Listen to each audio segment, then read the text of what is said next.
ನಮಸ್ಕಾರ ವೀಕ್ಷಕರೇ, Allen career institute ವಿಶೇಷ ಕಾರ್ಯಕ್ರಮಕ್ಕೆ ಸ್ವಾಗತ. ನಾನು ಕಾವ್ಯ. ವೀಕ್ಷಕರೇ, ನೀಟ್ ಎಕ್ಸಾಮ್ ಎಷ್ಟು ಮುಖ್ಯ ಅಂತ ನಾವು ಪ್ರತಿ ಬಾರಿ ಹೇಳ್ತಾ ಇರ್ತೀವಿ. PUC ಸೈನ್ಸ್ ಸ್ಟೂಡೆಂಟ್ ವೈದ್ಯಕೀಯ ಶಿಕ್ಷಣವನ್ನ ಪಡೆಯೋದಕ್ಕೆ ಈ ನೀಟ್ ಎಕ್ಸಾಮ್ ತುಂಬಾನೇ ಮುಖ್ಯವಾಗಿರುತ್ತೆ. ಎಷ್ಟು ಇಂಪಾರ್ಟೆಂಟ್ ಆಗಿರುತ್ತೋ ಅಷ್ಟೇ ಕಷ್ಟ ಕೂಡ ಆಗಿರುತ್ತೆ. ಹಾಗಾಗಿ ರಿಪೀಟರ್ಸ್ ಸಾಕಷ್ಟು ಗೊಂದಲದಲ್ಲಿರ್ತಾರೆ. ವಿದ್ಯಾರ್ಥಿಗಳಷ್ಟೇ ಅಲ್ಲ, ಪೋಷಕರು ಕೂಡ ಸಾಕಷ್ಟು ಆತಂಕವನ್ನ ವ್ಯಕ್ತಪಡಿಸ್ತಾ ಇರ್ತಾರೆ. ಯಾವ ರೀತಿಯಾಗಿ ಕೋಚಿಂಗ್ ತೆಗೆದುಕೊಳ್ಳೋದು, ಎಲ್ಲಿ ಕೋಚಿಂಗ್ ತೆಗೆದುಕೊಳ್ಳೋದು, ವಿದ್ಯಾರ್ಥಿಗಳಿಗೆ ಎಲ್ಲಿ ಪ್ರಿಪರೇಷನ್ ಅನ್ನ ಕೊಡಿಸೋದು ಅಂತ ನಿಮಗೆಲ್ಲ ಉತ್ತರಿಸೋದಕ್ಕೆ ಅಲೆನ್ ಕರಿಯರ್ ಇನ್ಸ್ಟಿಟ್ಯೂಟ್ ಮುಂದಾಗಿದೆ. ಇದ್ರ ಬಗ್ಗೆ ಸಾಕಷ್ಟು ಮಾಹಿತಿಯನ್ನ ತಿಳಿಸ್ಕೊಡೋಕೆ, ನೀಟ್ ಎಕ್ಸಾಮ್ ಬಗ್ಗೆ ಸಾಕಷ್ಟು ವಿಚಾರವನ್ನ ನಿಮ್ ಜೊತೆ ಹಂಚಿಕೊಳ್ಳೋದಕ್ಕೆ ಅತಿಥಿಗಳು ಜಾಯ್ನ್ ಆಗಿದ್ದಾರೆ. ಬನ್ನಿ ಅವರನ್ನ ಕಾರ್ಯಕ್ರಮಕ್ಕೆ ವೆಲ್ಕಮ್ ಮಾಡೋಣ. ಮೊದಲನೇದಾಗಿ ಸಬ್ಜೆಕ್ಟ್ ಮ್ಯಾಟರ್ ಎಕ್ಸ್ಪರ್ಟ್ ಆಗಿರುವಂತಹ ಕಾವ್ಯ ಕೃಷ್ಣ ಅವರು ನಮ್ಮ ಜೊತೆ ಇದ್ದಾರೆ. ಬನ್ನಿ ಅವರನ್ನ ವೆಲ್ಕಮ್ ಮಾಡೋಣ. ಹಲೋ ಮೇಡಮ್, ಕಾರ್ಯಕ್ರಮಕ್ಕೆ ಸ್ವಾಗತ. Thank you ma'am. ನಮಸ್ತೆ. ಎಸ್, ಹಾಗೆ ಹೆಡ್ ಆಫ್ ಸ್ಟೂಡೆಂಟ್ ಅಡ್ವೈಸರ್ ಆಗಿರುವಂತಹ ಅಜಯ್ ಕಿಶನ್ ಸರ್ ಕೂಡ ಕಾರ್ಯಕ್ರಮದಲ್ಲಿದ್ದಾರೆ. ಬನ್ನಿ ಅವ್ರನ್ನು ಕೂಡ ಕಾರ್ಯಕ್ರಮಕ್ಕೆ ವೆಲ್ಕಮ್ ಮಾಡೋಣ. ಹಲೋ ಸರ್, ಕಾರ್ಯಕ್ರಮಕ್ಕೆ ಸ್ವಾಗತ. ನಮಸ್ತೆ ಮೇಡಮ್. ನೀಟ್ ಎಕ್ಸಾಮ್ ಎಷ್ಟು ಇಂಪಾರ್ಟೆಂಟ್ ಅಂದ್ರೆ ಸಾಕಷ್ಟು ಇಂಪಾರ್ಟೆಂಟ್ ಆಗಿರುತ್ತೆ. ಈ ಬಾರಿ ನೀಟ್ ಎಕ್ಸಾಮ್ ಸಾಕಷ್ಟು ಕಷ್ಟ ಕೂಡ ಇತ್ತು. ಅದನ್ನ ವಿದ್ಯಾರ್ಥಿಗಳ ಬಾಯಲ್ಲಿ ಈಗಾಗಲೇ ಸಾಮಾನ್ಯವಾಗಿ ನಾವು ಕೇಳಿದೀವಿ. ಸೊ ಇದ್ರ ಬಗ್ಗೆ ನಿಮ್ಮ ಅನಿಸಿಕೆ, ಈ ಬಾರಿಯ ಎಕ್ಸಾಮ್ ಬಗ್ಗೆ ನಿಮ್ಮ ಅನಿಸಿಕೆಯನ್ನ ತಿಳಿಸ್ಕೊಡೋದಾದ್ರೆ? ನಾವು ಪೋಷಕರಿಂದ ಕೇಳಿರೋ ಹಾಗೆ, ಈ ವರ್ಷ ಎಕ್ಸಾಮ್ ಬರ್ದಿರೋ ಸ್ಟೂಡೆಂಟ್ಸ್ ಕಡೆಯಿಂದ ಕೇಳಿರೋ ಹಾಗೆ, ಹಾಗೂ ನಮ್ಮ ಶಿಕ್ಷಕರ ಕಡೆಯಿಂದ ಕೇಳಿರೋ ಹಾಗೆ, ಎಕ್ಸಾಮ್ ಪೇಪರ್ ತುಂಬಾ ಕಷ್ಟ ಇತ್ತು. ಅದರಲ್ಲೂ ಫಿಸಿಕ್ಸ್ ಭಾಗ ಬಹಳ ಕಷ್ಟ ಇತ್ತು. ಕೆಲವೊಂದು ಪ್ರಶ್ನೆಗಳು JEE ಮೇನ್ ಲೆವೆಲಲ್ಲಿ ಇತ್ತು ಅಂತ ಕೂಡ ಹೇಳ್ಬೋದು. ಇದರಿಂದ ನೀಟ್ ಪರೀಕ್ಷೆ 2020 ಹಿಂದಿನ ಮಟ್ಟಿಗೆ ಹೋಗಿದೆ ಅಂತ ಹೇಳ್ಬೋದು. ಬರೋ ವರ್ಷಗಳಲ್ಲಿ ಕೆಮಿಸ್ಟ್ರಿ ಹಾಗೂ ಬಯೋಲಜಿ ವಿಭಾಗ ಕೂಡ ಕಷ್ಟ ಆಗ್ತಾ ಹೋಗುತ್ತೆ ಅಂತ ಹೇಳ್ಬೋದು ಮ್ಯಾಮ್. ಸೊ ಇದರಿಂದ ಮಕ್ಕಳಿಗೆ ಸ್ಪೆಷಲ್ ಕೋಚಿಂಗ್ ಖಂಡಿತ ಅವಶ್ಯಕತೆ ಇದೆ. ಎಸ್ ಸರ್, ಇನ್ನು ಮುಖ್ಯವಾಗಿ ನೀಟ್ ರಿಪೀಟರ್ಸ್ಗಳು ಅಲ್ಲೇ ಸ್ಟೇ ಮಾಡಿ ಸ್ಟಡಿ ಮಾಡೋದ್ರಿಂದ ಯಾವೆಲ್ಲ ರೀತಿ ಬೆನಿಫಿಟ್ ಆಗುತ್ತೆ ವಿದ್ಯಾರ್ಥಿಗಳಿಗೆ ಅಂತ ತಿಳಿಸ್ಕೊಡ್ಬೋದಾ? ನೀಟ್ ಮತ್ತೆ ರಿಪೀಟ್ ಮಾಡಬೇಕಾದ್ರೆ ಸ್ಟೂಡೆಂಟ್ಸ್ಗೆ 2 ದಾರಿ ಇದೆ. ಒಂದು, ರೆಗ್ಯುಲರ್ಲಿ ನಾವು ಡೇ ಟು ಡೇ ಇನ್ಸ್ಟಿಟ್ಯೂಷನ್ ಹೋಗೋದು, ಆಲನ್ಗೆ ಹೋಗೋದು, ಓದೋದು, ರಿಪೀಟ್ ಮಾಡೋದು. Second tyre cities, third tyre cities, towns ಕಡೆಯಿಂದ ಬರೋ ಮಕ್ಕಳಿಗೆ ವೆರಿ ಇಂಪಾರ್ಟೆಂಟ್ ಆಪರ್ಚುನಿಟೀಸ್ 2 ಇದೆ. ಒಂದು, ರೆಗ್ಯುಲರ್ಲಿ ನಾವು ಕೋಚಿಂಗ್ ಹೋಗಿ ಓದೋದು. ಇನ್ನೊಂದು, ರೆಸಿಡೆನ್ಷಿಯಲ್ ಪ್ರೋಗ್ರಾಮ್ ತಗೊಳ್ಳೋದು. ಈ ರೆಗ್ಯುಲರ್ ಕೋಚಿಂಗ್ ಹೋಗುವಾಗ ಏನಾಗುತ್ತೆ, ಮಕ್ಕಳು ಇನ್ಸ್ಟಿಟ್ಯೂಷನ್ ಹೋಗೋದು ಬಿಟ್ಟು ಅವರೊಂದು PG ನೋಡ್ಕೋಬೇಕಾಗತ್ತೆ, PGಯಲ್ಲಿ ಸ್ಟೇ ಮಾಡಬೇಕಾಗತ್ತೆ. ಅಲ್ಲಿ ಅವ್ರು ಕೊಡೋದು ನಾವು ತಿನ್ನಬೇಕು, ಅವ್ರು ಕೊಡೋದು ನಾವು ಅಕ್ಸೆಪ್ಟ್ ಮಾಡ್ಕೋಬೇಕು. ನಮ್ಮ ರೂಮಲ್ಲಿ ಯಾರು ಇರ್ತಾರೆ, ಅವ್ರ ಕೆಲಸಕ್ಕೆ ಹೋಗೋರು ಇರ್ತಾರೆ, ಇಲ್ಲ ನಮ್ಮ ಥರ ಸ್ಟೂಡೆಂಟ್ಸು ಇರ್ಬೋದು, ಯಾರು ಇರ್ತಾರೆ ಅಂತ ನಮ್ಗೆ ಗೊತ್ತಾಗಲ್ಲ. ಆಟೋಮೆಟಿಕ್ಲಿ ನೀಟ್ ರಿಪೀಟ್ ಮಾಡಬೇಕು ಅಂತ ಹೇಳಿದ್ರೆ ನಮ್ದು ಫಸ್ಟ್ ಏಮ್ ಗೋಲ್ ಏನಿದೆ ಅಂತ ಹೇಳಿದ್ರೆ, ನಾವು ಮತ್ತೆ ಬೆಟರ್ ಮಾರ್ಕ್ಸ್ ತಗೋಬೇಕು, ಬೆಟರ್ ಸ್ಕೋರ್ಸ್ ತಗೋಬೇಕು, ಅದನ್ನು ಇಂಪ್ರೂವ್ಮೆಂಟ್ ಮಾಡಬೇಕು ಅಂತ.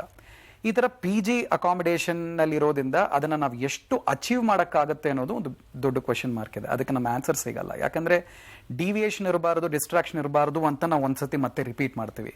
ಅದಕ್ಕೆ ಎಷ್ಟು ನಾವು 100% ಡೆಡಿಕೇಶನ್ ಕೊಡೋಕ್ಕಾಗತ್ತೆ ಅಂತ ಇದು ಮಾಡೋಕ್ಕಾಗಲ್ಲ. ಆದರೆ ನಮ್ಮದರಲ್ಲಿ ಈಗ ಇರೋ ರೆಸಿಡೆನ್ಷಿಯಲ್ ಕ್ಯಾಂಪಸಲ್ಲಿ ನೋಡಿದ್ರೆ, ಈಗ ಅಕಾಡೆಮಿಕ್ಸ್ ಮಾತ್ರ ಇಲ್ಲ, ಮಕ್ಕಳಿಗೆ ಬೇಕಾಗಿರೋ ಅಕಾಮಿಡೇಷನ್ ಆಗಲಿ, ಫುಡ್ ಆಗಲಿ ಎಲ್ಲ ಒಂದೇ ಜಾಗದಲ್ಲಿ ಸಿಗ್ತಾ ಇರೋದ್ರಿಂದ ಸೊ ಪ್ರಾಬ್ಲಿ ನಮಗೆ ಡಿಸ್ಟ್ರಾಕ್ಷನ್, ಡಿವಿಯೇಷನ್ಸ್ ತುಂಬ ಕಡಿಮೆ ಆಗ್ಬೋದು. ಸೊ ರೆಸಿಡೆನ್ಷಿಯಲ್ ಪ್ರೋಗ್ರಾಮ್ ಪಿಕ್ ಮಾಡುವಾಗ ಅದು ತುಂಬ ಕೇರ್ಫುಲ್ ಆಗಿ ಪಿಕ್ ಮಾಡಬೇಕು. PG ಚೂಸ್ ಮಾಡೋದಕ್ಕಂತ ಒಂದು ಪ್ರಾಪರ್ ರೆಸಿಡೆನ್ಷಿಯಲ್ ಫೆಸಿಲಿಟಿನ ಚೂಸ್ ಮಾಡಿ ಆಲನ್ ಜೊತೆನೇ ಇದ್ರೆ ನಿಮಗೆ ಬೆನಿಫಿಟ್ಸ್ ತುಂಬಾ ಜಾಸ್ತಿ ಇರಬಹುದು. ಬೇರೆ ಕೋಚಿಂಗ್ ಸೆಂಟರ್ಗೂ ನಿಮ್ಮ ಅಲೆನ್ ಕೋಚಿಂಗ್ ಸೆಂಟರ್ಗೂ ಯಾವ ರೀತಿಯಾದಂತಹ ಡಿಫ್ರೆನ್ಸ್ ಇದೆ, ಯಾವ ರೀತಿ ಭಿನ್ನ ನಿಮ್ಮ ಕೋಚಿಂಗ್ ಸೆಂಟರ್ ತಿಳಿಸ್ಕೊಡಿ. ನೀಟ್ ಆಲೆನ್ ಅಂತ ಬಂದರೆ ನಮಗೆ 40 ವರ್ಷದ ಎಕ್ಸ್ಪೀರಿಯನ್ಸ್ ಇದೆ ಮ್ಯಾಮ್. ಆಲೆನ್ ಕೋಟಾಲ್ ಶುರುವಾಗಿದ್ದು 40 ವರ್ಷ ಆಗಿದೆ ಮ್ಯಾಮ್. ಸೊ ನಮ್ಮಲ್ಲಿ ಒಂದು ಮೆಥಡ್ ಇದೆ, ಒಂದು ಪ್ರಾಸೆಸ್ ಇದೆ, ನಾವೊಂದು ಸಿಸ್ಟಮ್ ಫಾಲೋ ಮಾಡ್ತೇವೆ ಮ್ಯಾಮ್. ಅದರಿಂದ ಏನಾಗುತ್ತೆ, ಮಕ್ಕಳು ಯಾವ ವಿಷಯದಲ್ಲಿ, ಯಾವ ಟಾಪಿಕಲ್ಲಿ ಎಲ್ಲಿ ಡೌಟ್ಸ್ ಇದೆ, ಅವರು ಎಲ್ಲಿ ಕಷ್ಟಪಡ್ತಾ ಇದ್ದಾರೆ, ಅದು ಶಿಕ್ಷಕರಿಗೆ ತುಂಬ ಚೆನ್ನಾಗಿ ಗೊತ್ತಿರುತ್ತೆ. ಯಾಕಂದರೆ ಅವ್ರ ಕ್ಲಾಸ್ ಅವರ್ಸ್ ಮುಂಚೆ ಒಂದು ಸ್ಟಡಿ ಅವರ್ಸ್ ಇರುತ್ತೆ, ಆಗ ಶಿಕ್ಷಕರು ಅವ್ರ ಜೊತೆ ಇರ್ತಾರೆ. ಕ್ಲಾಸ್ ಅವರ್ಸಲ್ಲಿ ಪಾಠ ಮಾಡುವಾಗ ಅವ್ರ ಜೊತೆ ಇರ್ತಾರೆ.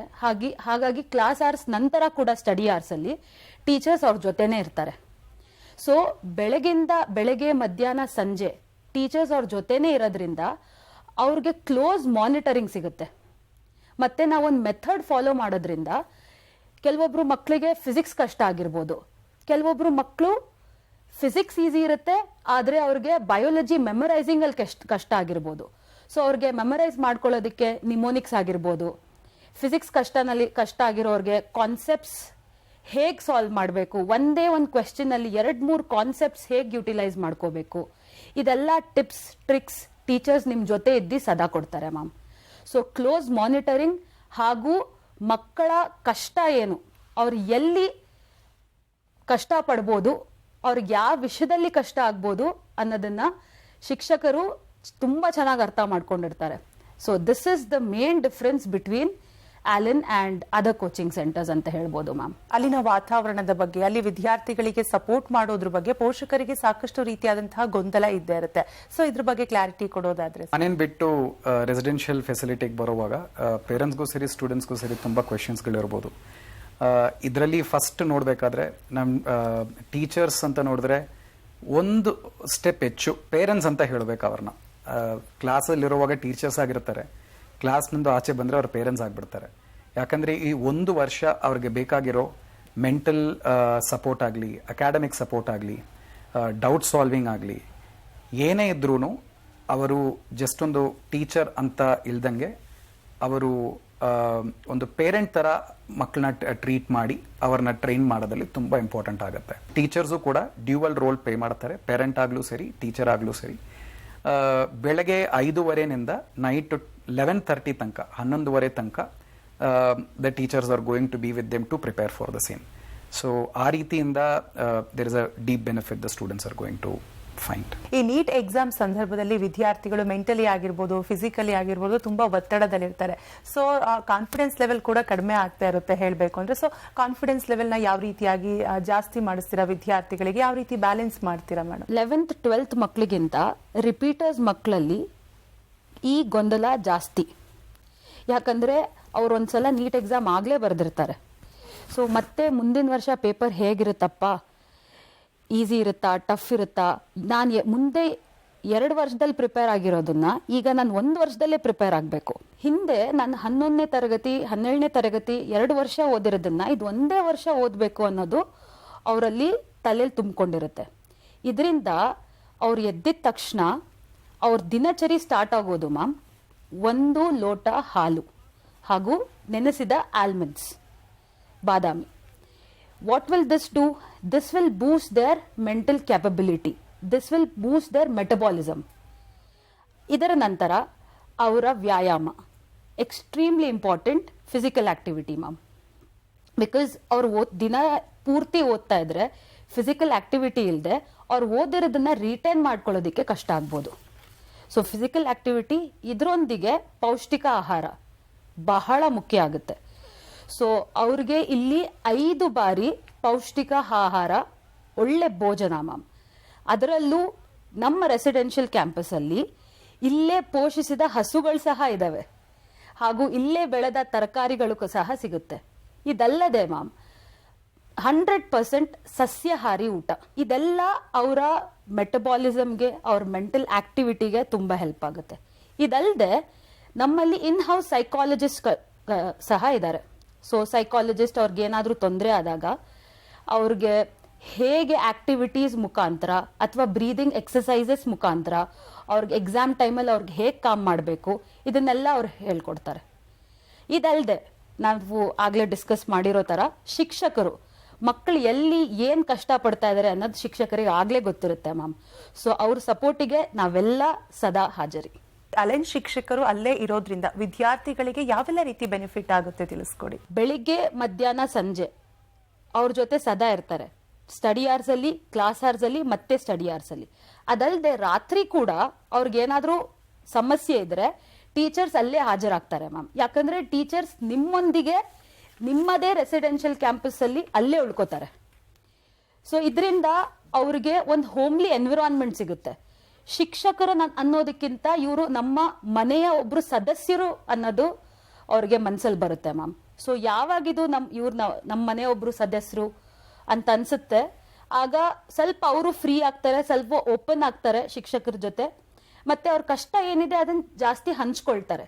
ಇದರಿಂದ ಅವ್ರ ಮೈಂಡ್ ಆಗಿರ್ಬೋದು, ಅವ್ರ ಹೃದಯದಲ್ಲಿ ಏನಾದ್ರೂ ಒತ್ತಡ ಆಗಿರ್ಬೋದು, ಅದನ್ನ ಕ್ಲಿಯರ್ ಮಾಡೋದಕ್ಕೆ ಶಿಕ್ಷಕರಾಗಿ ನಮ್ಗೆ ತುಂಬಾ ಹೆಲ್ಪ್ ಆಗುತ್ತೆ. ರೆಸಿಡೆನ್ಷಿಯಲ್ ಅಂದ ಕೂಡಲೇ ತುಂಬಾ ಕಾಸ್ಟ್ಲಿ ಅನ್ನೋ ಥಾಟ್ ಎಲ್ಲ ಪೇರೆಂಟ್ಸಿಗೂ ಕೂಡ ಇದ್ದೇ ಇರುತ್ತೆ.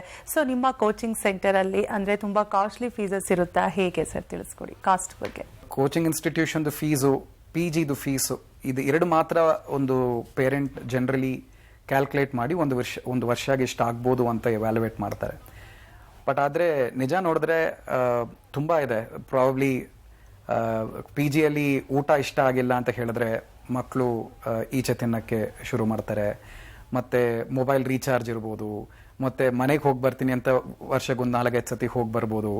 ಮತ್ತು ಆಯ್ತು ನನಗೆ ಬೋರ್ ಆಗಿದೆ, ನಾನು ಸಂಡೇ ಒಂದಿನ ಎಂಟರ್ಟೈನ್ಮೆಂಟ್ ಮಾಡ್ತೀನಿ ಅಂತ ಶುರು ಮಾಡ್ಬೋದು. ಇದನ್ನೆಲ್ಲ ಜನರಲಿ ನಾವು ಎವ್ಯಾಲ್ಯುವೇಟ್ ಮಾಡಲ್ಲ, ಈ ವರ್ಷಕ್ಕೆ ಇದೆಲ್ಲ ಆಗ್ಬೋದು ಅಂತ. ನೀವು ಆ್ಯಕ್ಚುಲಿ ಅದನ್ನೆಲ್ಲ ಕಾಸ್ಟ್ ಆ್ಯಡ್ ಮಾಡ್ಕೊಂಡು ಹೋದರೆ ನೀವು ರೆಗ್ಯುಲರ್ ಕೋಚಿಂಗ್ ಅದರ ಜೊತೆಗೆ ಪಿ ಜಿ ತಗೊಳ್ಳೋದು ಇನ್ಫ್ಯಾಕ್ಟ್ ತುಂಬ ಕಾಸ್ಟ್ಲಿ ಆಗುತ್ತೆ. ಆದರೆ ನಮ್ಮ ಕಡೆ ಇರೋ ರೆಸಿಡೆನ್ಷಿಯಲ್ ಕ್ಯಾಂಪಸ್ ಅಂತ ನೋಡಿದ್ರೆ ಅದರಲ್ಲಿ 50% ಕೂಡ ಆಗಲ್ಲ. ಪ್ರಾಬಬ್ಲಿ ಕಾಸ್ಟಿಂಗ್ ಬಗ್ಗೆ ತುಂಬ ಕ್ಲಿಯರ್ ಆಗಿ ನಿಮಗೆ ಎಷ್ಟಾಗುತ್ತೆ ಅಂತ ಗೊತ್ತಾಗಬೇಕಂದ್ರೆ ನೀವು ಟಿ ವಿಯಲ್ಲಿ ನಂಬರ್ ಇದೆ, ಕಾಲ್ ಮಾಡ್ಬೋದು. ಆದರೆ ನೀವು ರಿಯಲ್ ಎವ್ಯಾಲ್ಯುಯೇಷನ್ ಅಂತ ಮಾಡಿದ್ರೆ ನೀವು regular P G cum coaching ಅಂತ ಈ ರೆಸಿಡೆನ್ಷಿಯಲ್ ಪ್ರೋಗ್ರಾಮ್ ಫೆಸಿಲಿಟಿಯಲ್ಲಿ ನೀವು 50%ಗಂತ ಕಡಿಮೆನೇ ಆಗುತ್ತೆ ಯುವರ್ ಆ್ಯಕ್ಚುಯಲ್ ಎಕ್ಸ್ಪೆನ್ಸಸ್. 24/7 ಟೀಚರ್ಸ್ ಅಲ್ಲೇ ಸ್ಟೇ ಮಾಡೋದು, ಇದನ್ನೆಲ್ಲ ನೀವು ಎವ್ಯಾಲ್ಯುವೇಟ್ ಮಾಡಿದ್ರೆ ಪ್ರಾಬ್ಲಿ ನಮ್ಮ residential programme fees is much 50% lesser than the regular programme fee that you will find outside. ಅದು ನೀವು ಡೀಟೇಲ್ಡ್ ಆಗಿ ಎವ್ಯಾಲ್ಯುವೇಟ್ ಮಾಡಿದ್ರೆ ಪ್ಯಾರೆಂಟ್ಸ್ಗೆ ಅರ್ಥ ಆಗುತ್ತೆ. ಇನ್ಫ್ಯಾಕ್ಟ್ ನಾವು ಅದ್ರ ಬಗ್ಗೆ ಒಂದು ಡೀಟೇಲ್ ಚಾರ್ಟ್ ಕೂಡ ಮಾಡಿದ್ದೀವಿ PDF ಅಲ್ಲಿ. ಸೊ ಆ ನಂಬರ್ಗೆ ಕಾಲ್ ಮಾಡಿದ್ರೆ ಚಾರ್ಟ್ ಪೇರೆಂಟ್ಸ್ಗೂ ಕಳಿಸ್ಬೋದು, ಅಲ್ಲಿಂದ ನೀವು ಒಂದು ಡಿಸಿಷನ್ ತಗೋಬಹುದು. ಮುಖ್ಯವಾಗಿ ವಿದ್ಯಾರ್ಥಿಗಳ ದಿನಚರಿ ಯಾವ ರೀತಿಯಾಗಿರುತ್ತೆ? ಬೆಳಗ್ಗೆಯಿಂದ ರಾತ್ರಿವರೆಗೂ ಕೂಡ ವಿದ್ಯಾರ್ಥಿಗಳು ಅಲ್ಲೇ ಇರೋದ್ರಿಂದ ಸೊ ಅವರ ದಿನಚರಿ ಯಾವ ರೀತಿಯಾಗಿರುತ್ತೆ ಎಕ್ಸ್ಪ್ಲೈನ್ ಮಾಡ್ಬೋದಾ? ಮಕ್ಕಳು ಬೆಳಗ್ಗೆ 5:30 ನೈಟ್ 11:00 ತನಕ ಅವ್ರಿಗೆ ಆಕ್ಟಿವಿಟೀಸ್ ಇದ್ದೇ ಇರುತ್ತೆ. ಇದರಲ್ಲಿ ಅವರದು ಕೋರ್ ಅಕಾಡೆಮಿಕ್ ಆಕ್ಟಿವಿಟೀಸ್ ಇರುತ್ತೆ, ಮತ್ತು ಡೌಟ್ ಸಾಲ್ವಿಂಗ್ ಸೆಷನ್ಸ್ ಇರುತ್ತೆ, ಸ್ವಲ್ಪ ಸ್ಪೋರ್ಟ್ಸ್ 1 hour ಸ್ಪೋರ್ಟ್ಸು ಇರುತ್ತೆ. ಸೊ ಸಂಡೇ ಆದರೆ ಒಂದು 2 hours ರಿಲ್ಯಾಕ್ಸೇಷನ್ ಇರುತ್ತೆ. ರೆಸ್ಟ್ ಆಫ್ ದ ಡೇ ಮತ್ತೆ ಅಕಾಡೆಮಿಕ್ಸಲ್ಲಿ ಬ್ಯುಸಿ ಆಗ್ತಾರೆ. ಮಕ್ಕಳು ಬೆಳಗ್ಗೆ 5:00 ಎದ್ದೇಳ್ತಾರೆ. 5:45 6 ಗಂಟೆ ತನಕ ಒಂದು ವಾರ್ಮ್ ಅಪ್ ಆಗಲಿ, ಇಲ್ಲಾಂದ್ರೆ ಶಾರ್ಟ್ ಜಾಗಿಂಗ್ ಆಗಲಿ, ಇಲ್ಲಾಂದರೆ ಒಂದು ಮೆಡಿಟೇಷನ್ ಆಗಲಿ ಮಾಡ್ತಾರೆ. ಮತ್ತು 6 o'clock ಬಾದಾಮಿ ಮತ್ತು ಹಾಲು ಕುಡಿತಾರೆ. ಮತ್ತು 6:15 7:45 ತನಕ ಅರ್ಲಿ ಮಾರ್ನಿಂಗ್ ಸ್ಟಡಿ ಅವರ್ಸ್ ಇರುತ್ತೆ. ಈ ಅರ್ಲಿ ಮಾರ್ನಿಂಗ್ ಸ್ಟಡಿ ಅವರ್ಸಲ್ಲಿ ದ ಪ್ರೀವಿಯಸ್ ಡೇ ಆಗಿರೋ ಎಲ್ಲ ಕ್ಲಾಸಸ್ಗಳಲ್ಲಿ ಡೌಟ್ಸ್ ಏನಾದಿದ್ರೆ ಎಲ್ಲ ಟೀಚರ್ಸೂ ಅವೈಲಬಲ್ ಇರ್ತಾರೆ, ಮಕ್ಕಳು ಡೌಟ್ ಸಾಲ್ವ್ ಮಾಡ್ಕೋಬೋದು. ಮತ್ತು 7:45 8:45 ತನಕ ಮಾರ್ನಿಂಗ್ ಬ್ರೇಕ್ಫಾಸ್ಟ್ ಆಗುತ್ತೆ. 8:45 1:30 ತನಕ ಫಸ್ಟ್ ಸೆಟ್ ಆಫ್ ಕ್ಲಾಸಸ್ ನಡೆಯುತ್ತೆ. 2 o'clock ತನಕ ಆದಮೇಲೆ ನಿಮಗೆ ಲಂಚ್ ಆಗುತ್ತೆ.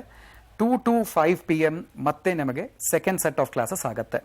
ಮತ್ತು 5 to 6 PM ಸ್ಪೆಸಿಫಿಕಲಿ ನಿಮಗೆ 1 hour of rest and power nap ಅಂತ ಕೊಡ್ತೀವಿ. ಬಿಕಾಸ್ ಬೆಳಗ್ಗೆ 5:30 ಎದ್ದೇಳೋದ್ರಿಂದ ಸ್ವಲ್ಪ ಮಕ್ಕಳು ಟಯರ್ಡ್ ಆಗಿರ್ಬೋದು. ಆ ಒಂದು short time can be given for their quick power nap. Power nap is a very famous concept. Prepare ಆಗೋರಿಗೆ ಒಂದು 20 minutes ನೀವು ರೆಸ್ಟ್ ತಗೊಂಡ್ರು ಒಂದು 3 hours ರೆಸ್ಟಿಗೆ ಈಕ್ವಲ್ ಅಂತ ಹೇಳ್ತಾರೆ. ಸೊ ಒಂದು ಪವರ್ ನ್ಯಾಪ್ ತಗೋಬೋದು. ಮತ್ತು 6 o'clock to 8 o'clock ರಿವಿಷನ್ ಮಾಡೋಕ್ಕೆ, ಡೌಟ್ ಸಾಲ್ವ್ ಮಾಡೋಕ್ಕೆ, ಇನ್ನೊಂದು ಸತಿ ರಿಪೀಟ್ ಮಾಡೋಕ್ಕೆ ಈವ್ನಿಂಗ್ ಮತ್ತೆ ಇನ್ನೊಂದು ಸ್ಟಡಿ ಅವರ್ ಅಂತ ಸಪ್ರೇಟ್ ಆಗಿ ಕೊಡ್ತೀವಿ. ಮತ್ತು 8 to 8:30 ಡಿನ್ನರ್ ಮಾಡ್ತಾರೆ. ಮತ್ತು 8:30 11:30 ತನಕ ಇನ್ನೊಂದು ರೌಂಡ್ ಆಫ್ ರಿವಿಷನ್ ಮಾಡೋಕ್ಕೆ, ಪರ್ಸ್ನಲಿ ಓದ್ಕೊಳ್ಳೋಕ್ಕೆ ನಿಮಗೆ ಟೈಮ್ ಸಿಗುತ್ತೆ. ಇದನ್ನು ದಾಟಿ ನಾನು ಸ್ವಲ್ಪ ಹಾರ್ಡ್ ವರ್ಕ್ ಮಾಡಬೇಕು, ನಾನು ಇನ್ನೂ ಸ್ವಲ್ಪ ಎಕ್ಸ್ಟ್ರಾ ಟೈಮ್ ಪುಷ್ ಮಾಡಬೇಕು ಅಂತ ಅಂದ್ಕೊಳ್ಳೋ ಮಕ್ಕಳಿಗೆ ದಿನ ಪೂರ್ತಿ ನೈಟೆಲ್ಲ ಕೂಡ ಕುಕೀಸು, ಮಿಲ್ಕು ಇದ್ದೇ ಇರುತ್ತೆ. ಸೊ ದ್ಯಾಟ್ ನೀವು ಕನ್ಸ್ಯೂಮ್ ಮಾಡಿಕೊಂಡು ಪ್ರಿಪೇರ್ ಮಾಡಬಹುದು. ಈ ರೀತಿ ಕೋಚಿಂಗ್ ನೀಡೋದ್ರಿಂದ ನಿಮ್ಮ ಗುರಿ ಯಾವ ರೀತಿಯಾಗಿರುತ್ತೆ ತಿಳಿಸ್ಕೊಡಿ. ನಮ್ಮಲ್ಲಿ ಕ್ಲೋಸ್ ಮಾನಿಟರಿಂಗ್ ಹಾಗೂ ಈ ಕೋಚಿಂಗ್ ಇಂದ ಮಕ್ಕಳಿಗೆ ಕ್ವೆಶ್ಚನ್ ಓದ ನಂತರ ಎಲ್ಲ 4 ಆಪ್ಷನ್ ಸಹ ಗೊತ್ತಿರುತ್ತೆ. This is the power of Alan coaching. ಮಕ್ಕಳಿಗೆ ಯಾವ ಫೀಲ್ಡಲ್ಲಿ ಏನು ಆಪರ್ಚುನಿಟೀಸ್ ಇದೆ, ಯಾವ ಸ್ಕೋರಿಂದ ಯಾವ ಕಾಲೇಜಿಗೆ ಸೇರ್ಕೊಳ್ಬೋದು, ಅವ್ರ ಪ್ರಯಾರಿಟೀಸ್ ಏನು, ಇದೆಲ್ಲನೂ ನಾವು A to Z ಇಂದ ಕೌನ್ಸಿಲ್ ಮಾಡ್ತೀವಿ. ಸೊ ಅವ್ರಿಗೆ ಬರೀ ಕೋಚಿಂಗ್ ಅಲ್ಲದೆ ಅವ್ರಿಗೆ ಕಾಲೇಜ್ ಸಿಗೋ ತನಕ ನಾವು ಅವ್ರ ಜೊತೆನೇ ಇರ್ತೀವಿ. ನಿಮ್ಮ ಕೋಚಿಂಗ್ ಸೆಂಟರ್ ಈಗಾಗಲೇ ಸಾಕಷ್ಟು ವರ್ಷಗಳಿಂದ ವಿದ್ಯಾರ್ಥಿಗಳಿಗೆ ಕೋಚಿಂಗ್ ಅನ್ನ ನೀಡ್ತಾ ಇದ್ದೀರಾ. ಸೊ ರಿಪೀಟರ್ಸ್ ರಿಸಲ್ಟ್ಗೂ ಫ್ರೆಶರ್ಸ್ ರಿಸಲ್ಟ್ಗೂ ಯಾವ ರೀತಿಯಾದಂತಹ ಡಿಫ್ರೆಂಟ್ ಇದೆ, ಏನಾದರೂ ಅಬ್ಸರ್ವ್ ಮಾಡಿದ್ದೀರಾ? ಹೇಗೆ? ನಮ್ಮ ಕರ್ನಾಟಕದಲ್ಲಿ 11,000 ಮೆಡಿಕಲ್ ಸೀಟ್ಸ್ ಇದೆ ಅಪ್ರಾಕ್ಸಿಮೇಟ್ಲಿ. ಅದರಲ್ಲಿ ನಮ್ಮ ಅನಾಲಿಸಿಸ್ ಪ್ರಕಾರ 7,000 ಸೀಟ್ಸ್ ರಿಪೀಟರ್ಸ್ ಮಕ್ಕಳಿಗೆ ಸೆಲೆಕ್ಷನ್ ಆಗಿದೆ. When you look into the analysis from all the years. ಪೋಷಕರಿಗೆ ಮಕ್ಕಳ ಎಜುಕೇಶನ್ ಬಗ್ಗೆ ಎಷ್ಟು ಭಯ ಆತಂಕ ಇದ್ದೇ ಇರುತ್ತೋ ಅದೇ ರೀತಿ ಅವ್ರು ತಿನ್ನುವ ಊಟ ತಿಂಡಿ ಬಗ್ಗೆ ಕೂಡ ತುಂಬಾನೇ ಆತಂಕವನ್ನ ವ್ಯಕ್ತಪಡಿಸ್ತಾರೆ, ಭಯ ಇರುತ್ತೆ. ಅದು ಕೂಡ ಎಲ್ಲೋ ಒಂದ್ ಕಡೆ ಸ್ಟೇ ಮಾಡಿ ಎಜುಕೇಶನ್ಗೋಸ್ಕರ ಸ್ಟೇ ಮಾಡಿದ್ದಾರೆ ಅಂದ್ರೆ ಸಾಕಷ್ಟು ಭಯ ಇದ್ದೇ ಇರುತ್ತೆ. ಸೊ ಅಲ್ಲಿನ ನಿಮ್ಮ ಕೋಚಿಂಗ್ ಸೆಂಟರ್ ನ ಫುಡ್ ಬಗ್ಗೆ ಫೀಡ್ಬ್ಯಾಕ್ ಯಾವ ರೀತಿಯಾಗಿದೆ, ವಿದ್ಯಾರ್ಥಿಗಳು ಏನು ಹೇಳ್ತಾರೆ sir? Starting from Badami in the milk in the morning, ಒಂದು ಫ್ರೂಟ್ ಬ್ರೇಕು, ಮತ್ತೆ ಬ್ರೇಕ್ಫಾಸ್ಟ್, ಲಂಚ್, ಡಿನ್ನರು, ಮತ್ತೆ ಸ್ನ್ಯಾಕ್ಸು. ಸೊ ಎಲ್ಲಾನು ಕೂಡ ತುಂಬ ಕೇರ್ಫುಲ್ ಆಗಿ, ತುಂಬ ಹೈಜೀನಿಕ್ ಆಗಿ ಪ್ರಿಪೇರ್ ಮಾಡಿ, ಟೇಸ್ಟಿಯಾಗಿ ಪ್ರಿಪೇರ್ ಮಾಡಿ. ಸೊ ಮಕ್ಕಳಿಗೆ ಓದೋವಾಗ ಊಟನಿಂದ ನಾನು ಚೆನ್ನಾಗಿ ಓದಕ್ಕಾಗ್ತಿಲ್ಲ ಅಂತ ಒಂದು ಕಂಪ್ಲೇಂಟ್ ಬಂದ್ಬಿಡಬಾರ್ದು ಅಂತ ಅದನ್ನು ತುಂಬ ಫೋಕಸ್ ಮಾಡಿ, ತುಂಬ ಕೇರ್ ಮಾಡಿ ಮಾಡಿದ್ದೀವಿ. ಇನ್ಫ್ಯಾಕ್ಟ್ ಪೇರೆಂಟ್ಸ್ ಎಲ್ಲ ನಮ್ಮ ರೆಸಿಡೆನ್ಷಿಯಲ್ ಕ್ಯಾಂಪಸ್ಗೆ ಬರುವಾಗ ಅವ್ರಿಗೆ ಕಿಚನ್ನು ಕೂಡ ತೋರಿಸ್ತೀವಿ, ಎಷ್ಟು ಟ್ರಾನ್ಸ್ಪರೆಂಟ್ ಆಗಿ ತೋರಿಸ್ತೀವಿ, ಎಷ್ಟು ಹೈಜಿನಿಕ್ ಆಗಿ ಮಾಡ್ತಿದೀವಿ ಅಂತ. Without onion and garlic Jain food ಮಾಡಬೇಕಂದ್ರೆ ಜೈನ್ ಫುಡ್ಡು ಮಾಡಿಸ್ತೀವಿ, ಡೈಲಿ ಮಾಡಿಸ್ತೀವಿ. ಸೊ ಫುಡ್ ಅನ್ನೋದೊಂದು ಪೇರೆಂಟ್ಸ್ ಅವರೇ ಹೇಳಿದ್ದು, ಮಕ್ಳು ಹೇಳಿದ್ದು ಫೀಡ್ಬ್ಯಾಕ್ ಸೋಫಾರ್ ಏನು ಅಂತ ಹೇಳಿದ್ರೆ, ನಮ್ಮ ಮನೆಯಲ್ಲಿ ಕೂಡ ಇಷ್ಟು ಚೆನ್ನಾಗಿ ಊಟ ಸಿಗಲ್ಲ ಅಂತ. ನೀವು ಕ್ಯಾಂಪಸ್ಗೆ ಬರುವಾಗ ಕ್ಯಾಂಪಸ್ ನೋಡಿಬಿಟ್ಟು ಟೀಚರ್ಸ್ ಜೊತೆ ಮಾತಾಡಿಕೊಂಡು ಹಂಗೆ ಒಂದ್ಸತಿ ಊಟ ಮಾಡಿದ್ರೆ ನಿಮಗೂ ಗೊತ್ತಾಗುತ್ತೆ. So we are welcome you all to once come see the campus and also have food with us. ಅದನ್ನು ಟೇಸ್ಟ್ ಮಾಡಿದ್ರೇ ಅದಕ್ಕೂ ಅಕಾಡೆಮಿಕ್ಸ್ಗೆ ಎಷ್ಟು ಇಂಪಾರ್ಟೆನ್ಸ್ ಇದೆಯೋ ಅದಕ್ಕೆ ಈಕ್ವಲ್ ಇಂಪಾರ್ಟೆನ್ಸ್ ಅವರದು ಆಹಾರ ಊಟಗೂ ಕೊಟ್ಟಿದ್ದೀವಿ ಅಂತ ನಿಮಗೆ ರಿಯಲೈಸ್ ಆಗ್ತೀರಾ ಬಂದರೆ. ಅಲ್ಲೇನ್ ಶಿಕ್ಷಕರ ಬಗ್ಗೆ ನೀವು ಮಾತನಾಡೋದಾದ್ರೆ ಏನ್ ಹೇಳ್ತೀರಾ ಅವ್ರ ಬಗ್ಗೆ? ನಮ್ಮ ಟೀಚರ್ಸ್ ಇಲ್ಲಿ ಫೋಕಸ್ ಮಾಡೋದು 2ರಿಂದ 3 ಕಾನ್ಸೆಪ್ಟ್ಸ್ ಹೇಗೆ ಅಪ್ಲೈ ಮಾಡೋದು, ಶಾರ್ಟ್ಕಟ್ ಮೆಥಡ್ಸ್ ಏನು when it comes to physics, ಮತ್ತು ಕೆಮಿಸ್ಟ್ರಿಯಲ್ಲಿ ಎಷ್ಟೊಂದು ಫಾರ್ಮುಲಾಸ್ ಇರುತ್ತೆ, ಅದನ್ನು ಹೇಗೆ ನೆನ್ಪಿಟ್ಕೊಳ್ಬೇಕು, ಒಂದು ಸಬ್ಜೆಕ್ಟಿಂದ ಇನ್ನೊಂದು ಸಬ್ಜೆಕ್ಟ್ ಆಗಿರ್ಬೋದು, ಅಥವಾ ಒಂದು ಟಾಪಿಕ್ಕಿಂದ ಇನ್ನೊಂದು ಟಾಪಿಕ್ ಲಿಂಕ್ ಮಾಡಿ ಹೇಗೆ ನೆನ್ಪಿಟ್ಕೊಳ್ಬೇಕು, ಆ ಫಾರ್ಮುಲಾಸ್ನ ಯಾವ ಕ್ವೆಶ್ಚನಲ್ಲಿ ಹೇಗೆ ಅಪ್ಲೈ ಮಾಡಬೇಕು ಅನ್ನೋದನ್ನು ಅವ್ರ ಜೊತೆ ಇದ್ದು ಹೇಳ್ಕೊಡ್ತಾರೆ. ನಾವು ಕಮಿಂಗ್ ಟು ಬಯಾಲಜಿಲಿ ನಮ್ಮ ಮೇನ್ ಅಸ್ತ್ರ ಏನಂದರೆ ಮೆಮರಿ ತುಂಬ ಚೆನ್ನಾಗಿರಬೇಕು ಬಯಾಲಜಿಲಿ. ಸೊ ಎಲ್ಲ ನೆನ್ಪಿಟ್ಕೊಳ್ಳೋದಕ್ಕೆ ತುಂಬ ಕಷ್ಟ ಆಗ್ಬೋದು, ಬಿಕಾಸ್ ಎಷ್ಟೊಂದು ಎಕ್ಸಾಂಪಲ್ಸ್ ಇರುತ್ತೆ. ಸೊ ಬಯಾಲಜಿಲಿ ಕೆಲವೊಂದು ನಿಮೋನಿಕ್ಸ್ ಮುಖಾಂತರ ಅವ್ರಿಗೆ ನೆನ್ಪಿಟ್ಕೊಳ್ಳೋದಕ್ಕೆ ಹೇಗೊಂದು ಟೆಕ್ನಿಕ್ ಏನು ಬೇಕು ಅದನ್ನು ಹೆಲ್ಪ್ ಮಾಡ್ತಾರೆ. ಇದಲ್ಲದೆ ಕೆಲವೊಂದು ಪ್ರಶ್ನೆಗಳಿಗೆ 1 ನಿಮಿಷಕ್ಕಿಂತ ಹೆಚ್ಚು ಬೇಕಾಗ್ಬೋದು. ಸೊ ಯಾವ ವಿಭಾಗದಲ್ಲಿ ಎಷ್ಟು ಸಮಯ ಕೊಡಬೇಕು ಅನ್ನೋದನ್ನು ನಮ್ಮ ಶಿಕ್ಷಕರು ನಿಮ್ಮೊಂದಿಗೆ ಇದ್ದು ನಿಮಗೆ ಗೈಡ್ ಮಾಡ್ತಾರೆ. ಕೋಚಿಂಗ್ ಯಾವ ರೀತಿಯಾಗಿದೆ ಅನ್ನೋದನ್ನ ತಿಳಿಸ್ಕೊಟ್ರಿ. ವಿದ್ಯಾರ್ಥಿಗಳಿಗೆ ಪದೇ ಪದೇ ಟೆಸ್ಟ್ ಕೊಡ್ತೀರಾ ಏನಾದರೂ ನಿಮ್ಮ ಕೋಚಿಂಗ್ ಸೆಂಟರ್ ಅಲ್ಲಿ? ಹಾಗೆ ಕೊನೆಯದಾಗಿ ಏನು ಹೇಳ್ತೀರಾ ಸರ್, ತಿಳಿಸ್ಕೊಡಿ. ಬೇಸಿಕ್ಸ್ ಬಂದು I think as per I have read the Allen's concepts and ideas, every day there is a test. ಅದು ರೆಸಿಡೆನ್ಷಿಯಲ್ ಕ್ಯಾಂಪಸ್ ಅಂತ ಇರೋದ್ರಿಂದ ಸ್ವಲ್ಪ ಡಿಫ್ರೆನ್ಸ್ ಇರ್ಬೋದು from the regular campuses, because ಮಕ್ಕಳು ನಮ್ಮ ಜೊತೆನೇ ಇದ್ದಾರೆ ಅಂತ ಹೇಳಿರೋದ್ರಿಂದ ಡೈಲಿ ಟೆಸ್ಟ್ಸ್ ಅಂತ ಇದೆ, ಮೈನರ್ ಟೆಸ್ಟ್ಸ್ ಅಂತ ಇದೆ, ಮೇಜರ್ ಟೆಸ್ಟ್ಸ್ ಅಂತ ಇದೆ, ಸೌತ್ ಇಂಡಿಯಾ ಲೆವೆಲಲ್ಲಿ ಟೆಸ್ಟ್ ಇದೆ, ಮತ್ತು ನ್ಯಾಷನಲ್ ಲೆವೆಲಲ್ಲಿನೂ ಟೆಸ್ಟ್ ಇದೆ. ಸೊ ಒಂದೊಂದು ಟೆಸ್ಟಲ್ಲಿನೂ ಪ್ರಾಬಬ್ಲಿ ನಿಮ್ಮದು overall realization of scores ಹೇಗಿದೆ ಅಂತ ನೀವು ತಿಳಿಸ್ಕೊಂಡು ಹೋಗ್ಬೋದು. ಸೊ ಮೈನರ್ ಟೆಸ್ಟ್ಸಲ್ಲಿ basically 1-2 chapters or 1 or 2 concepts ಆಗಿದ ತಕ್ಷಣ ಮೈನರ್ ಟೆಸ್ಟ್ಸ್ ಆಗುತ್ತೆ ಟು ಅಂಡರ್ಸ್ಟ್ಯಾಂಡ್ ಅದು ಒಂದು ಕಾನ್ಸೆಪ್ಟ್ ಹೇಗೆ ಚೆನ್ನಾಗಿ ಅರ್ಥ ಮಾಡ್ಕೊಂಡಿದ್ದೀರಾ ಅಂತ. ಮತ್ತು ಮೇಜರ್ ಟೆಸ್ಟ್ ಅಂತ ಹೇಳಿದ್ರೆ ಒಂದು combination of multiple concepts R chapters ಆಗಿದ ತಕ್ಷಣ ಒಂದು ಮೇಜರ್ ಟೆಸ್ಟ್ ಬರುತ್ತೆ. ಮತ್ತು ಸೌತ್ ಇಂಡಿಯಾ ಲೆವೆಲಲ್ಲಿ ನೀವು ಕಂಪೀಟ್ ಮಾಡುವಾಗ ಇವಾಗ ಕರೆಂಟ್ ಪ್ರಿಪರೇಷನಲ್ಲಿ ಎಷ್ಟು ತನಕ ನೀವು ಚೆನ್ನಾಗಿ ಪ್ರಿಪೇರ್ ಆಗಿದ್ದೀರಾ ಅಂತಲೂ ನಿಮಗೆ ಗೊತ್ತಾಗುತ್ತೆ. ಅದೇ ನೀವು ನ್ಯಾಷನಲ್ ಟೆಸ್ಟ್ ಅಂತ ಬರೆಯುವಾಗ ಅದೊಂದು ಸ್ಯಾಂಪ್ಲಿಂಗ್ ಥರ ಆಗುತ್ತೆ, ಯಾಕಂದರೆ ಮೇಜರ್ ಎಕ್ಸಾಮಲ್ಲಿ ಎಷ್ಟೋ ಜನ ಬರೀತಾರಲ್ಲ. ಸೊ ಬಟ್ ನೀವು ವಿತ್ ಇನ್ ಆಲೆನ್ ಅಂತ ನೀವು ಒಂದು ನ್ಯಾಷನಲ್ ಲೆವೆಲ್ ಟೆಸ್ಟ್ ಬರೆಯುವಾಗ ನೀವು ಎಲ್ಲಿ ನಿಂತ್ಕೊಂಡಿದ್ದೀರಾ, ಇನ್ನೂ ಎಲ್ಲಿ ಇಂಪ್ರೂವ್ ಮಾಡಬೇಕು ಅನ್ನೋದು ತುಂಬ ಇದಾಗತ್ತೆ. ಸೊ ಟೆಸ್ಟ್ ಅನ್ನೋದು it's a very integral part of Allen's routine. So ಅದನ್ನು ಬೋರ್ಡಿಂಗ್ ಕ್ಯಾಂಪಸ್ಸಲ್ಲಿ ಮಕ್ಕಳಿದ್ರೆ ಎಕ್ಸ್ಟ್ರಾ ಟೆಸ್ಟ್ಸ್ ಕೊಡ್ಬೋದು, ಎಕ್ಸ್ಟ್ರಾ ಡೌಟ್ ಸಾಲ್ವಿಂಗ್ ಸೆಷನ್ಸ್ ಕೊಡ್ಬೋದು, ಎಕ್ಸ್ಟ್ರಾ ಪ್ರಿಪರೇಷನ್ಗೆ ಟೈಮು ಕೊಡ್ಬೋದು. ಸೊ ನಿಮಗೆ ಎಲ್ಲ ಜೊತೆಗೆ ನೋಡಿದ್ರೆ that's definitely pretty beneficial. Sir, ಈಗಾಗಲೇ ರಿಪೀಟರ್ಸ್ಗೆ ಒಂದು ಲೆವೆಲ್ಗೆ ಕಾನ್ಫಿಡೆನ್ಸ್ ಬಂದಿರುತ್ತೆ, ಯಾಕಂದ್ರೆ ನೀವು ನಿಮ್ಮ ಕೋಚಿಂಗ್ ಸೆಂಟರ್ ಅಲ್ಲಿ ಯಾವ ರೀತಿಯಾಗಿ ಕೋಚಿಂಗ್ ನಡೆಯುತ್ತೆ, ಅದು ಬೆಳಗ್ಗೆಯಿಂದ ನೈಟ್ವರೆಗೂ ಕೂಡ ಯಾವ ರೀತಿಯಾಗಿ ಪ್ರೋಸೆಸ್ ಇರುತ್ತೆ ಅನ್ನೋದನ್ನ ತಿಳಿಸ್ಕೊಟ್ರಿ. ಸೊ ಕೊನೆಯದಾಗಿ ಏನು ಹೇಳ್ತೀರಾ? ನೀಟ್ 2025 ಕಷ್ಟ ಇತ್ತು, ನೀಟ್ 2026 ಇನ್ನೂ ಕಷ್ಟ ಆಗ್ಬೋದು. ಈ ನೀಟ್ 2026ನ ಈಸಿ ಮಾಡ್ಕೊಳ್ಳೋಕ್ಕೆ ಇವಾಗ ನಮಗೆ ಬೇಕಾಗಿರೋದು 100% focus, 100% dedication, no mobile distraction, no over travelling, no eating wrong food, sleep well, ಈ ಥರ ತುಂಬ ಪಾಯಿಂಟ್ಸ್ಗಳು ಹೇಳ್ಬೋದು. ಈ ಎಲ್ಲ ಪಾಯಿಂಟ್ಸ್ಗಳಿಗೂ ಒಂದೇ ರಿಸಲ್ಟ್ ಅವ್ರ ಒಂದೇ ಪ್ಲ್ಯಾನ್ ಏನು ಅಂದರೆ, ಒಂದು ಜಾಗದಲ್ಲಿ ಲೆಫ್ಟ್ ಆ್ಯಂಡ್ ರೈಟ್ ಈ ಕಡೆ ಆ ಕಡೆ ಟೀಚರ್ಸ್ ಜೊತೆ ಬೆಳಗಿಂದ ಸಂಜೆ ತನಕ ಒಂದು ಡೀಟೇಲ್ಡ್ ಪ್ಲಾನ್ ತಗೊಂಡು ಪ್ಲಾನ್ ಮೇಲೆ ಸ್ಟ್ರಾಟಜೈಸ್ ಮಾಡಿ ಆ ಸ್ಟ್ರಾಟಜಿ ಬೇಸ್ ಮಾಡಿ ನಾವು ಎಕ್ಸಿಕ್ಯೂಟ್ ಮಾಡ್ಕೊಂಡು ಹೋದರೆ ನೀಟ್ 2026 ನಿಮಗೆ ಈಸಿ ಆಗ್ಬೋದು. ಅದಕ್ಕೆ ಡೆಫಿನೆಟ್ಲಿ ಈ residential facility of Allen and academic city make a huge difference for the students who are planning to prepare. Make a huge difference for sure. ಈ programme ಬಗ್ಗೆ ಇನ್ನೂ ಸ್ಕಾಲರ್ಶಿಪ್ಸು ಇದೆ. ಸ್ಕಾಲರ್ಶಿಪ್ ಬಗ್ಗೆನೂ ನಿಮಗೆ ಡೀಟೇಲ್ಸ್ ಆಗಿ ಹೇಳ್ತೀವಿ. ಸೊ ಸ್ಕ್ರೀನಲ್ಲಿರೋ ನಂಬರ್ಗೆ ನೀವು ಕಾಲ್ ಮಾಡಬಹುದು. ಇನ್ನೂ ಡೀಟೇಲ್ಡ್ ಆಗಿ ನಿಮಗೆ ಎಲ್ಲ ಡೀಟೇಲ್ಸು ನಮ್ಮ ಟೀಮ್ ಅವರು ಕೊಡ್ತಾರೆ.